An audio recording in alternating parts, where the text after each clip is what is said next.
കഴിഞ്ഞ ദിവസമായിരുന്നു പൃഥ്വിരാജ് അഭിനയിച്ച സലാർ എന്ന സിനിമയുടെ റിലീസ്. സിനിമ കണ്ടതിന് ശേഷം പുറത്തേക്ക് ഇറങ്ങി വന്ന പൃഥ്വിരാജിന്റെ ഭാര്യയോട് ഒരു ഓൺലൈൻ മീഡിയ പ്രവർത്തകൻ വളരെ മോശമായ രീതിയിലുള്ള ചോദ്യങ്ങളാണ് ചോദിച്ചത്.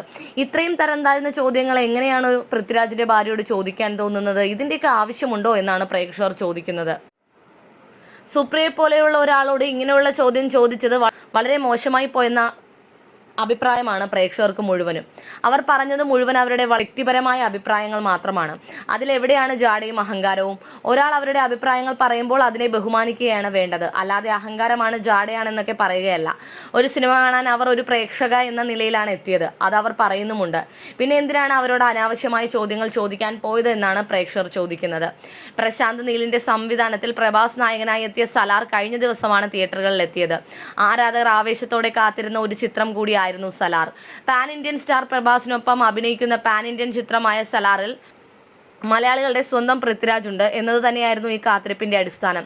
ഇത്രയും വർഷങ്ങളായി ഞാൻ ചെയ്തിട്ടുള്ള വിവിധ ഭാഷകളിലുടനീളമുള്ള എല്ലാ കഥാപാത്രങ്ങൾക്കും സ്വന്തം ശബ്ദം നൽകാനുള്ള അവസരം എനിക്ക് കിട്ടിയിട്ടുണ്ട്. എൻ്റെ ചില കഥാപാത്രങ്ങൾക്ക് ഞാൻ പല ഭാഷകളിലും ഡബ്ബ് ചെയ്തിട്ടുണ്ട്. എന്നാൽ ഒരേ കഥാപാത്രത്തിന് വേണ്ടി 5 വ്യത്യസ്ത ഭാഷകളിൽ ഒരേ സിനിമയിൽ ഡബ്ബ് ചെയ്യുന്നത് ആദ്യമായിട്ടാണെന്നായിരുന്നു ചിത്രത്തെക്കുറിച്ച് പൃഥ്വിരാജ് പറഞ്ഞത്.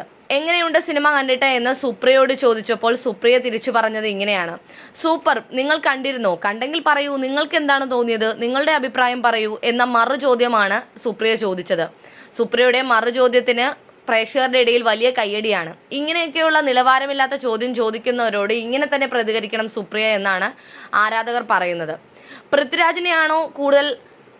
പ്രഭാസിനെയാണോ പൃഥ്വിരാജിനെയാണോ കൂടുതൽ ഇഷ്ടപ്പെട്ടത് എന്നൊരു ചോദ്യമാണ് പ്രേക്ഷകരെ ഇത്രയും ചൊടിപ്പിച്ചത്. എന്തിനാണ് ഇങ്ങനെ ആവശ്യമില്ലാത്ത ചോദ്യം ചോദിക്കുന്നത് എന്നായിരുന്നു ഒരു കൂട്ടം പ്രേക്ഷകർ പറയുന്നത്.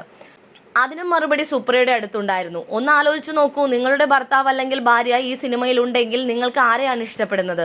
ആരാണ് നന്നായി പെർഫോം ചെയ്തതായി തോന്നുന്നത്? എൻ്റെ ഭർത്താവാണ്. രണ്ടുപേരെയും എനിക്ക് ഇഷ്ടപ്പെട്ടു. പക്ഷേ പൃഥ്വിയെ എനിക്ക് ഭയങ്കരമായിട്ട് ഇഷ്ടപ്പെട്ടു. എനിക്ക് തോന്നിയത് ഇത് പ്രശാന്ത് നീലിൻ്റെ ലോകമാണ്. നമ്മളെല്ലാവരും അതിലൊരു ചെറിയ ഭാഗം മാത്രമാണ്. സ്റ്റൈലിംഗ് ആണെങ്കിലും മ്യൂസിക് ആണെങ്കിലും അതിലെല്ലാത്തിലും പ്രശാന്തിൻ്റെ ഒരു ടച്ച് കാണാം. ഞാൻ പാർട്ട് 2 വേണ്ടി വെയിറ്റ് ചെയ്യുവാണ്. രാജുവിനെ വിളിച്ചിട്ട് പാർട്ട് 2 കഥ എന്താണെന്നൊന്ന് ചോദിക്കണം. ഇത്രയും വലിയൊരു സിനിമയിൽ സ്ത്രീകൾക്ക് വളരെ ശക്തമായ കഥാപാത്രങ്ങളാണ് നൽകിയിരിക്കുന്നത്. പ്രവാസിന്റെ അമ്മയായി അഭിനയിക്കുന്ന ഈശ്വരി റാവു, ശ്രീയ റെഡ്ഡി, ശ്രുതി ഹാസൻ 2ാം പാർട്ടിൽ എത്തും. അവർക്കൊക്കെ പ്രാധാന്യമുള്ള കഥാപാത്രങ്ങൾ ഉണ്ടായിരുന്നു. പ്രഭാസാണ് ഈ സിനിമയിലെ മെയിൻ കഥാപാത്രമെങ്കിലും എല്ലാവർക്കും തുല്യ പ്രാധാന്യമുള്ള വേഷങ്ങൾ ഉണ്ടെന്നും സുപ്രിയ പറഞ്ഞു.